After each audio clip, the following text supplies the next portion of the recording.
Welcome to Zero's Game Room, where all things gaming takes place. Interviews, discussions, and the latest gaming news.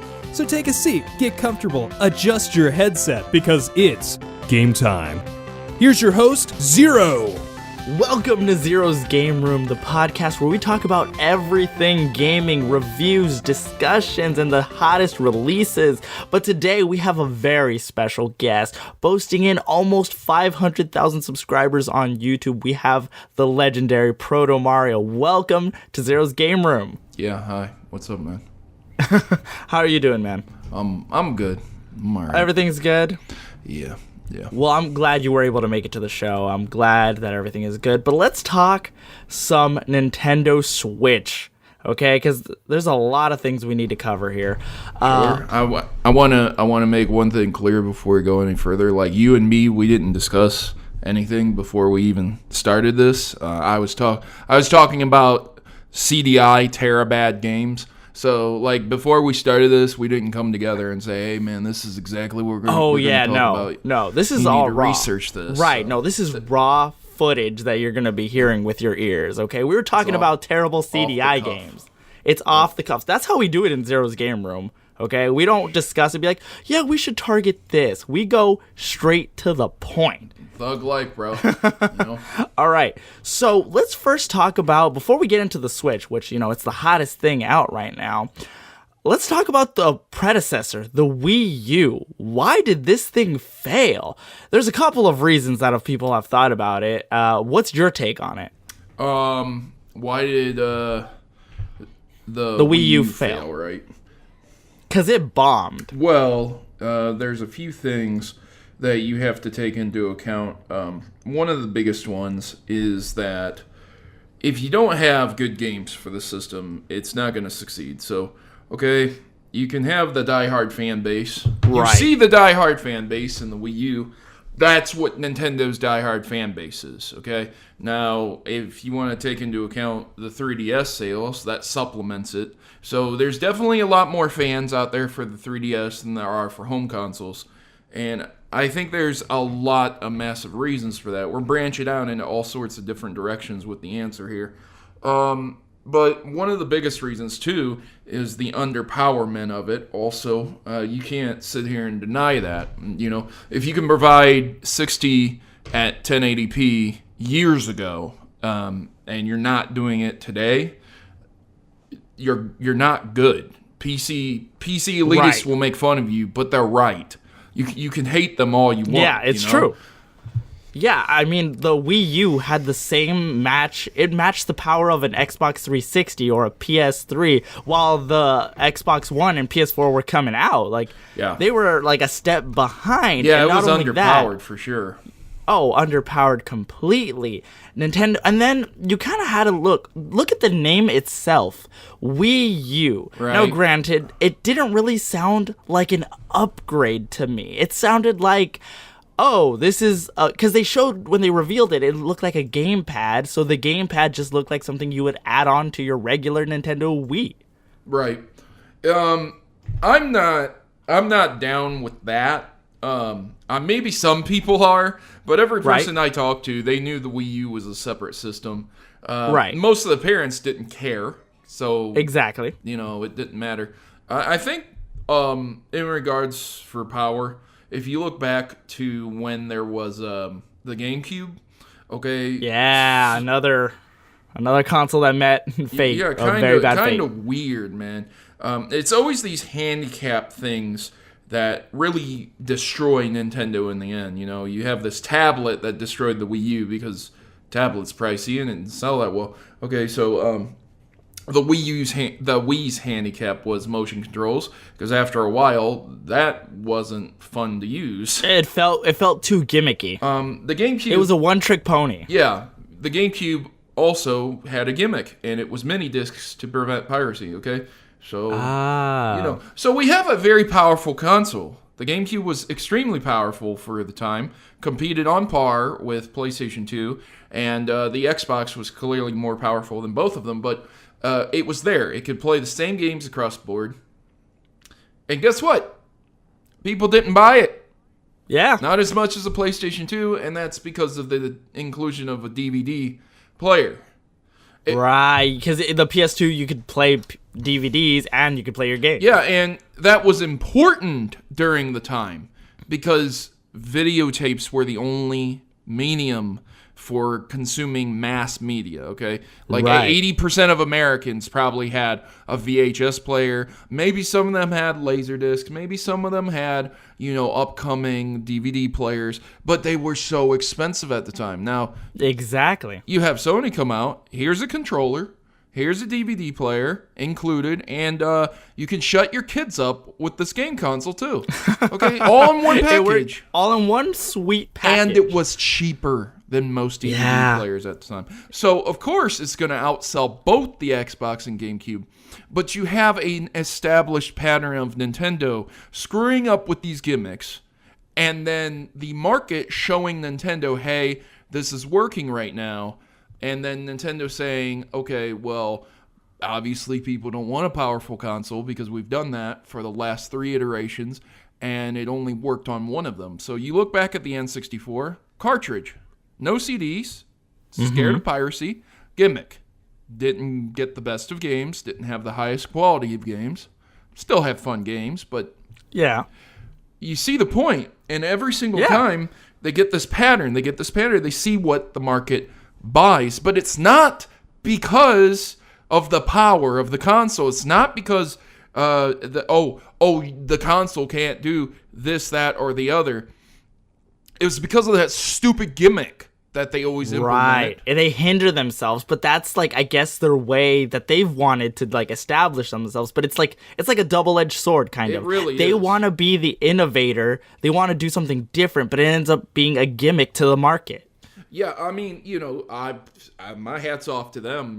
I couldn't lead a company and tell my shareholders, hey, that gimmick we introduced a few years ago, not doing so hot. We're in dead fucking last. Right. And then do it again. And then do it again with the GameCube. Then do it again with the Wii. It's moments where they get lucky with the Wii, where it just takes off with the common person, with every single person, not just hardcore gamers, where they sit there and say, well, see, look, gimmicks work.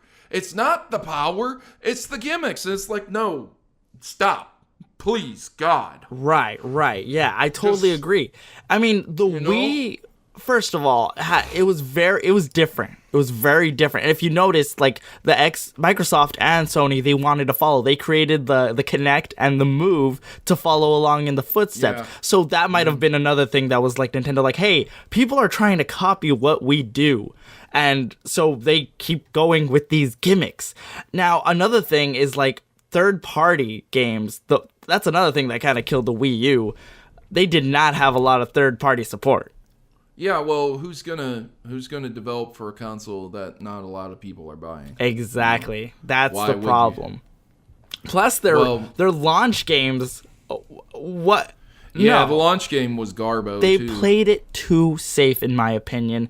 They didn't have recognizable games, or they played it safe by porting games over, or they made new Super Mario Bros. U, which was already a game familiar on the Wii. I don't think anyone saw the Wii U and said, "Wow, I gotta have that Super Mario Brothers U right there." No, because the only it kind of looked the same. The only thing different was they added Yoshi to it. But you look at the NintendoSwitch, and how many people said, "Oh, I'm gonna buy it to play Zelda." Oh yeah, everybody. And that's another thing. Other than the remakes of Wind Waker and Twilight Princess, what Zelda made it to the Wii U? Right. I know. No Metroid or Zelda. Metroid needs to step up their game. And even look at a classic like Star Fox Zero or Star Fox. It blew up everywhere when it was on the 64. But what did they do to cripple it? Gimmicky controls. Gimmicks all day. Kill a game all day long. Okay, so they're doing all these gimmicks, and that's what kills them. Now, moving forward into the future, Switch. What is there a gimmick here too? Because it kind of seems like it. It's another gamepad. What makes this gamepad different from the Wii U gamepad? Well, you can take it with you. Obviously, that's the Right. But the thing is, it's sleek, it's stylish, it's sexy.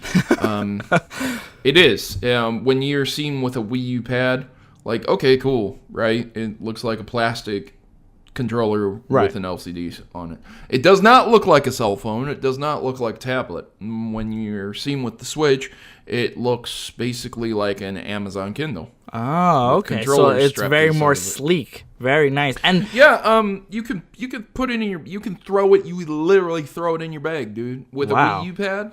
Wii U pad, with the type of LCD crystallized screen that it was using, you can't let it hit anything. It's touch capacitive, you can use touch controls on it, and you can't be getting it damaged. But with the Switch, it's built in mind for mobility, so obviously they've used different components. You can take it wherever you want. Right.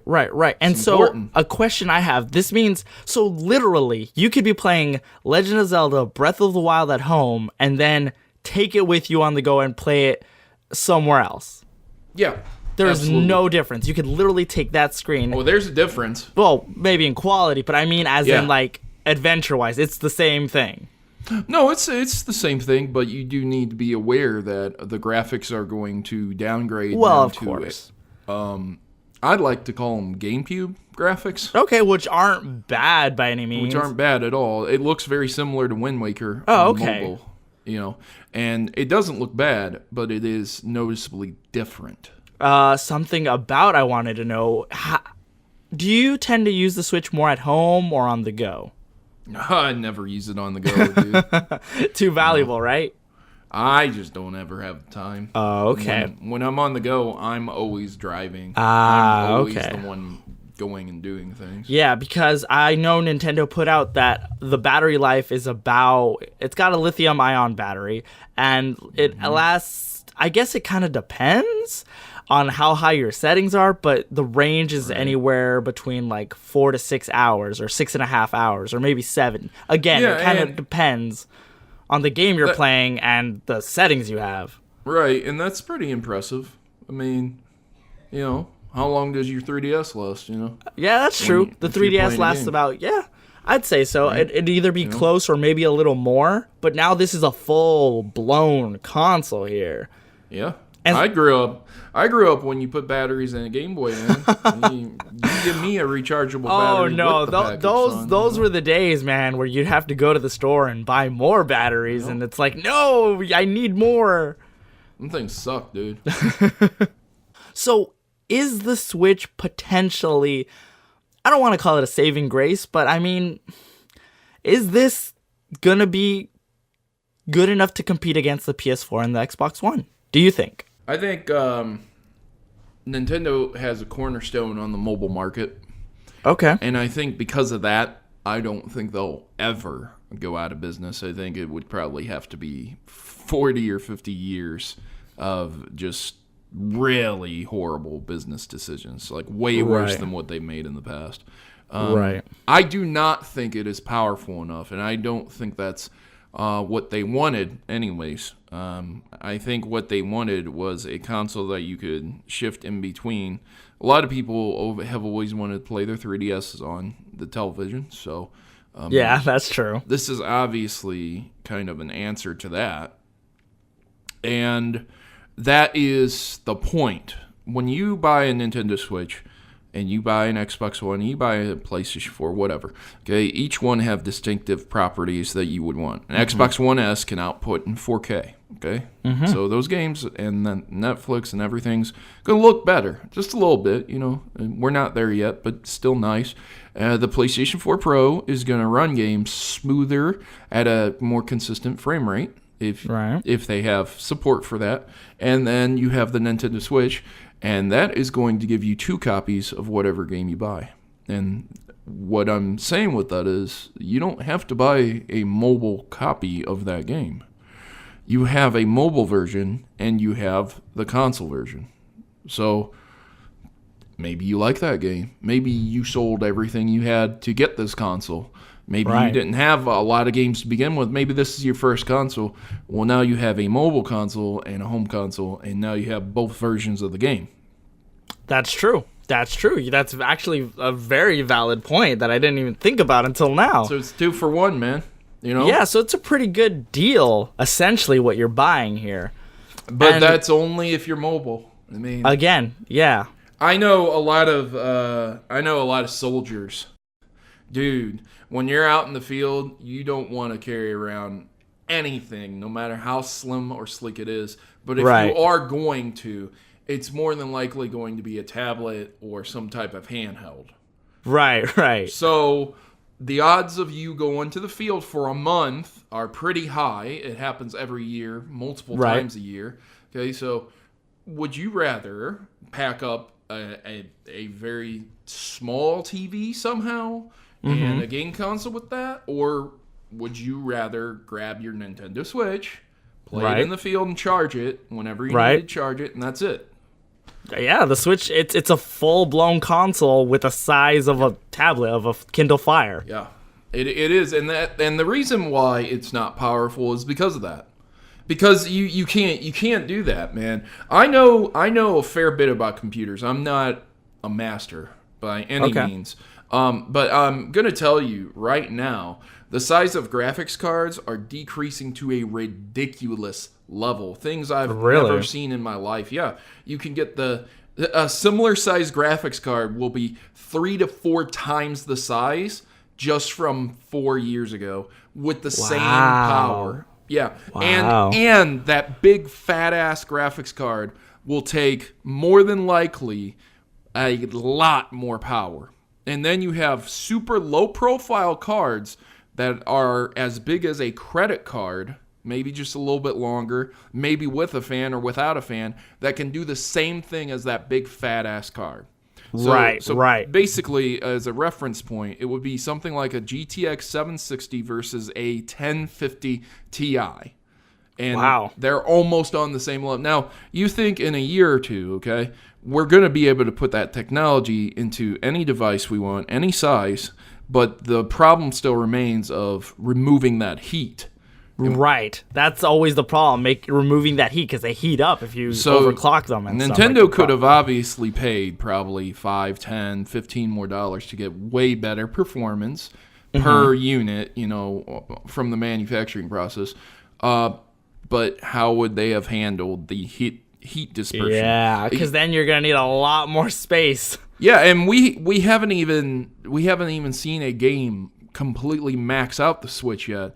So the more a game would heat up the Switch, at what point in time are you going to have to cut it off? Is Nintendo responsible for your Switch heating up because the game is using its hardware so much that it's going to break your Switch? Or is that their responsibility? So obviously they have to use they have to use like an Intel CPU that's real tiny, or a AMD or a custom NVIDIA one, and they chose the NVIDIA one, which is very similar to the Shield, and they have to make it real small. They have to underclock it. They have to make it so that it's not going to melt the screen. Right. That's another thing. Yeah, because of how much is in this, they have to be smart about it. And that goes back to why it's not over the top powerful. Because if it was, like, you can't put a fan in up. You can't. You can't put a fan in it, because what are you gonna do when you're on the go? Your fan's gonna be running and it's gonna be eating that battery. It's gonna chew it up. Yeah. Definitely. You ever buy those fans when you're out at like a carnival or a fair or something, and you put the AA batteries into them and you run them? Yeah. They don't last long. No.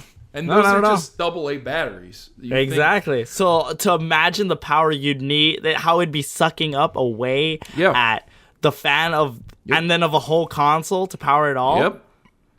Wow. Yep.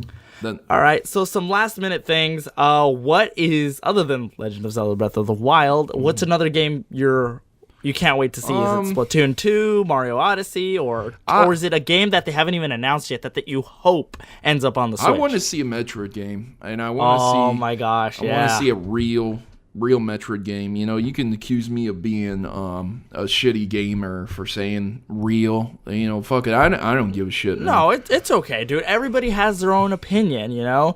But do you want more of a side scroller or do you want more of like a Metroid Prime I thing just going don't. on? I just don't want any more of this bullshit spinoff, you know? Like Metroid Prime Hunters and stuff? Yeah, just make a real Metroid game, just like you made a real Zelda game. Right. You didn't, you know, and I don't even care, man, if they just remade every single good Metroid game that they've already produced. Like an HD remaster? I mean, yeah. You could even change the first one into a Metroid Prime first-person shooter style. You could change the second one into that, or you could remaster them into side scrollers too. You could do that as well. That'd be sweet. That'd be really sweet. It'd be very interesting to have those different types of perspectives. I'm excited for the Mario game. The Mario game Mario Odyssey? Yeah, that will probably dictate the most sales.